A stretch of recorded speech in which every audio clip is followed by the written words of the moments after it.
Melinda Gates, thanks so much for being with us. Thanks for having Let's me.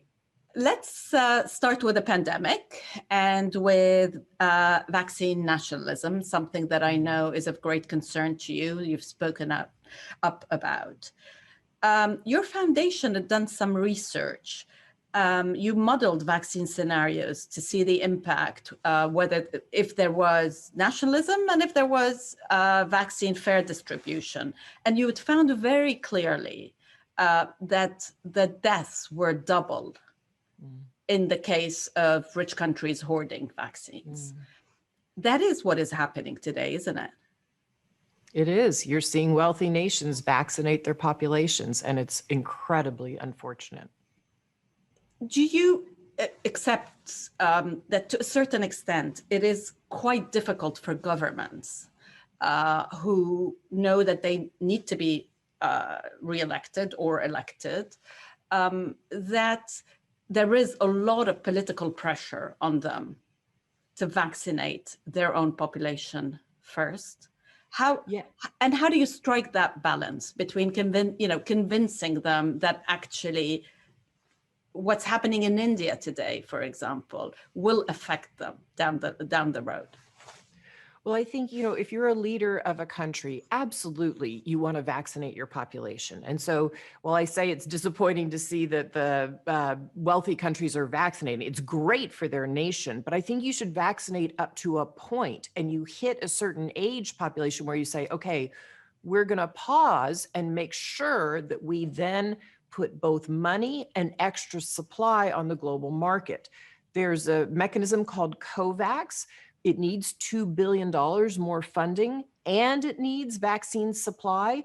But we know, thank goodness it got set up during the pandemic, we know it can distribute vaccine. It's distributed vaccine to 40 countries already, but it needs more money and more supply. So I think you don't need to vaccinate all the way down, say, to your teen population before you can certainly make a donation now of money, but before you send out vaccine doses to COVAX. So where would you draw the line? Is it for under 30s, for example? So once you've vaccinated everyone who's over 30, then you would suggest that donations are made to developing and poorer countries? Yes, I think you pick an age, 20, 30, right in that range. You give money now, so we fully fund COVAX, but you also start to give vaccines and you give extra doses. We will get out of this problem as the manufacturing comes along and there's far more of it. But look, to have low-income countries who can't even vaccinate their healthcare workers, I mean, that's the system people are going into to take care of one another. You have to get the entire health system populated and the elderly vaccinated as well.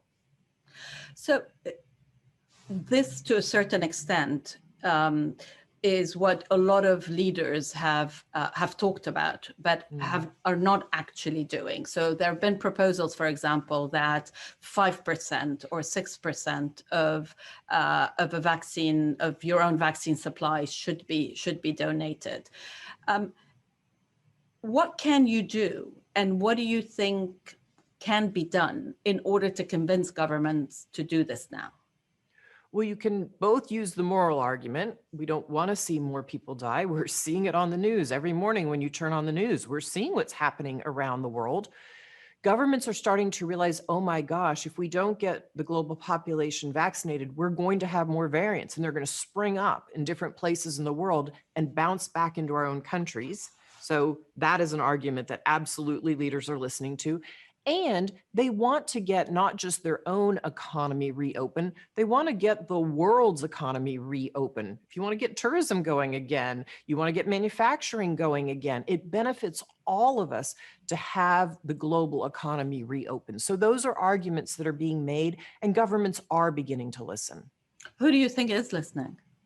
I do think the US government is looking at their supply of vaccine and deciding, okay, how much of it should we do through COVAX? How much should we do bilaterally?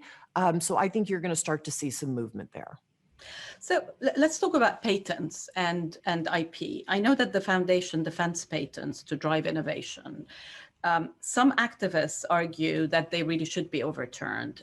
This is a very special case, the global pandemic. What's your thinking on this? Well, I think you have to look at where is the current problem in this system right now during this pandemic, and how do we fix that piece of the system? So if you look at what we call the upstream, the R&D piece, several vaccines have been created in the shortest period possible in the history of the world for a disease that humanity has never seen. So that part of the system is actually working today. The piece that is not working today is the manufacturing. We have huge manufacturing bottlenecks. We don't have enough raw materials. We don't have manufacturing in the right places. And so it's allowing the nations that have the manufacturing in place to hoard their vaccines. And so we've got to fix that piece. And then we also have to do the appropriate tech transfers from the pharmaceutical companies and have the incentives so that they tech transfer. And so that's the role of civil so you society. favor tech transfers, but not patents?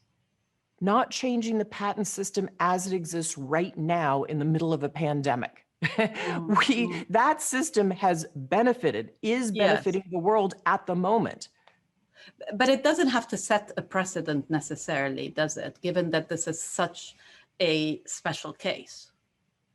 But you're seeing the tech transfers happen. So when you're in the middle of a pandemic, I wouldn't take down the system that's working. I would look at where is the problem. It's a manufacturing problem. Should we look at the IP piece over time? Absolutely. And maybe what you do is set up ahead of time in a pandemic. Hey, if there are going to be certain companies that are able to make vaccines, how do you keep them incentivized to do those tech transfers? And how do we put the money in up front to have manufacturing? We should have far more manufacturing on the continent of Africa. But if you look at the current system, the AstraZeneca vaccine, we've been deeply involved in the tech transfer that happened to Serum Institute in India. They are pumping out millions of doses every month. They're about to get up to 100 million doses a month. But now they are in a situation which is quite ironic, because there was, AstraZeneca is being made there, but now they're in a situation where they will not be able to send it anywhere else. That's right. Because they've got a new surge. Exactly. And so that's my point. That's why we need to have manufacturing in far more places around the world so that we can get it out and you don't have this hoarding problem that we're seeing right now. You mentioned AstraZeneca and the vaccines made by both AstraZeneca and Johnson & Johnson are the ones that are expected to immunize a lot of people in poorer countries. And yet they seem to carry this very rare blood clotting disease, the side effects. What impact do you think this is going to have? And do you think that it is already increasing vaccine hesitancy? Well, we know if you interview populations today, for instance, in France, there was already vaccine hesitancy. And if you talk to people, it is going up because of what they're hearing about this thrombosis. However, once you start rolling vaccine out, what we've seen even in the US is that the vaccine hesitancy begins to go down. We all want to know that what we're putting in our bodies, these biologics, are safe for us and for our family members and our grandparents.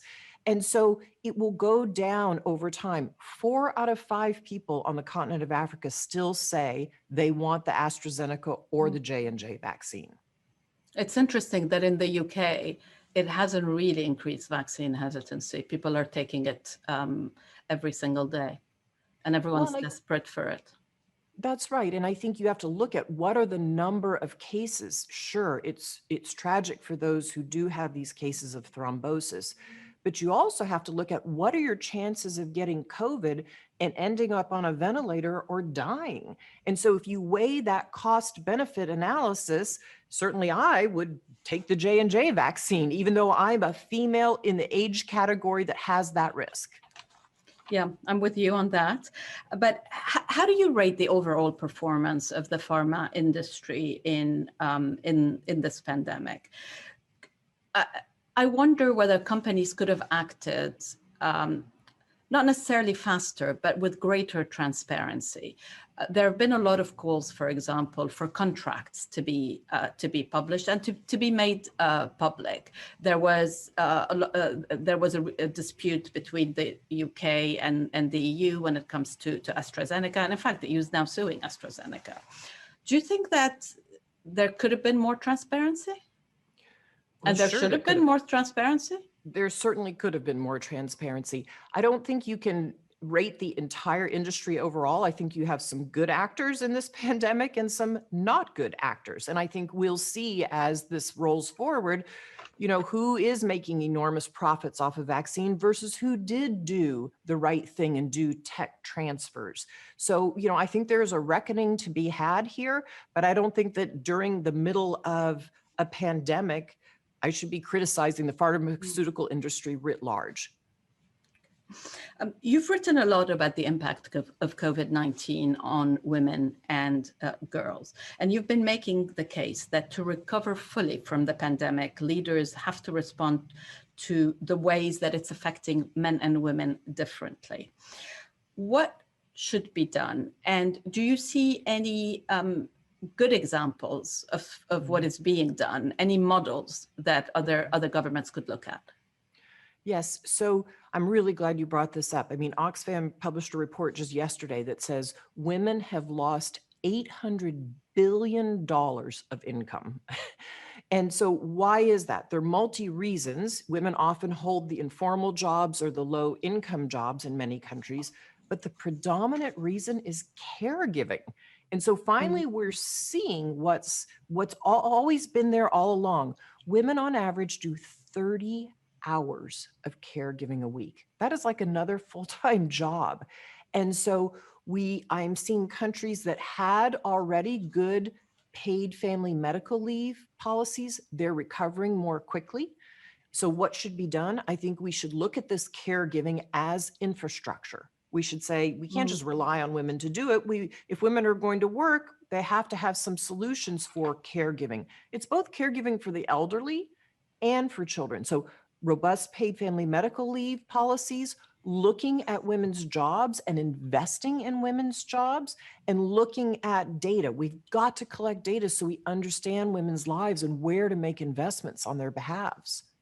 You've called on President Biden to appoint a czar for caregiving because you think that the whole system is broken. Have you had discussions with the administration about this, and what's their reaction?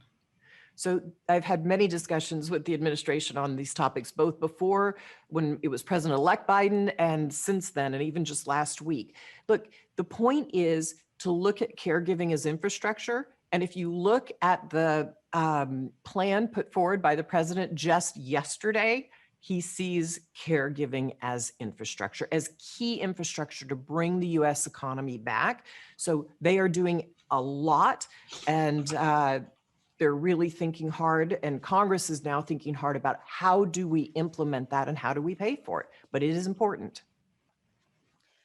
Where do you think that the balance lies between the role of government funding versus philanthropy? The Biden administration clearly sees a more active social role for government, and it would fund it with higher taxes. How do you feel about the tax rises that are being proposed? And do you think that the pandemic, because it exposed inequalities so starkly, has changed Americans' views of government and of taxes? Well, I think you can't answer that question yet. I think you'll have to see in the next election what people think about government role. And so as the Biden administration rolls out more government programs, I think you'll see in 3 or 4 years how people have reacted to that. But what I know is that you need a robust system in our democracy that involves government, private sector, civil society, and philanthropy. When you get those all working right, you come up with solutions. But the US today has a lot of gaps in its safety network. And so that's why you're seeing this vast inequality, and COVID has finally exposed it. So I think you're going to see more government policies coming forward. I think they're finally going to address caregiving. You know, we are the only country in the world of the OECD countries that doesn't have paid family medical leave. So, and yes, they're going to have to find a way of paying for that. And so that probably will be taxing the wealthy more. And how do you feel about much higher taxes on the wealthy? Bill and I have said for over the last 2 years, the wealthy should be taxed more. Exactly how you do it and what the right policies are, I'm not a tax expert, but there are definitely ways to do it. And you shouldn't have this society where you have such vast inequity. Let me ask you this. I think when I was reading your annual letter, you and Bill's annual letter, you compared the impact of the pandemic to the impact of the Second World War on your parents' generation. And you said that the world has an important opportunity to turn the lessons of the pandemic into a healthier, more equal future for all. Do you see signs of that? Or once we go back to normality, the old habits will come back and everything will revert to pretty much, the old normal? Well, I don't think we know yet what normal is going to look like going forward. But what I know is these gaps that existed, COVID has exposed them. And so now it's the role of civil society and philanthropy to keep that conversation alive and push it forward. So you're already seeing the G7 nations come together in June to talk about a pandemic preparedness plan that thinks more about how do we build out a manufacturing network? How do we build out a surveillance network so we see these diseases more when they crop up? So we have to use this moment if we're going to build back. And when you saw after World War II is things like NATO came forward, the UN came forward. So we need to build those systems so we are more prepared as a world. So you think that one of the measures that we will see is a different type or possibly a reformed World Health Organization? Well, I do think there'll be a postmortem on the World Health Organization, but I think you'll see the global community coming together to say, what else do we need, knowing that other pandemics are going to come? And if we saw them much more quickly with the right surveillance system all over the world, we could have, if we had a small workforce of people, maybe about 3,000 people that could go out and respond, we contain it where it is. And so we do have to figure out as a world, how do you fund that? Where do you house that? How do you set up the surveillance? And how do you set up the manufacturing so that if we need more diagnostics is a problem, or you need more medicines, or we need more vaccines, it can be produced in many, many places around the world, not just in the wealthy nations. Do you assume that we're going to be living with this pandemic for a couple of more years at least? Do you Yes. already see an end? Well, I just know from other diseases, it takes a long time until a disease is actually eradicated or burns itself out. And so, without having vaccines out writ large, I think you'll see lots and lots of vaccinations by the end of 2022. But in this meantime, what happens with variants in various spots? And then can the vaccines be tuned really quickly to deal with all of those variants? So that story is yet to be written. Yeah, Luckily, that's the challenge for the pharma industry. Right. And luckily, the mRNA vaccines will be able to be tuned, it looks like, very, very quickly. But many of the others will take more like 9 or 10 months, right? So it's still to be seen what will happen from this pandemic. And how has the pandemic affected you personally? Obviously, you've received a lot of praise for your work, but a lot of criticism also from people on the anti-vax fringe. How have you been coping? Well, the disinformation is really hard to see.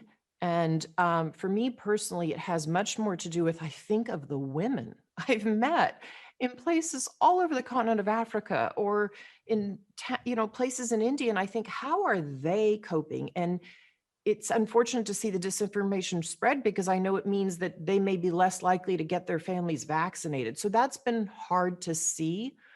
On the other hand, I see my own anxiety during a pandemic. Can we go out? Can we go to the grocery store? What can my 18-year-old daughter do safely? So I understand people's anxiety, and I just try to keep looking forward and saying, what's the work the foundation can do to make vaccines, diagnostics, and therapeutics get out there faster? And it has meant, a lot more video calls this year than ever before.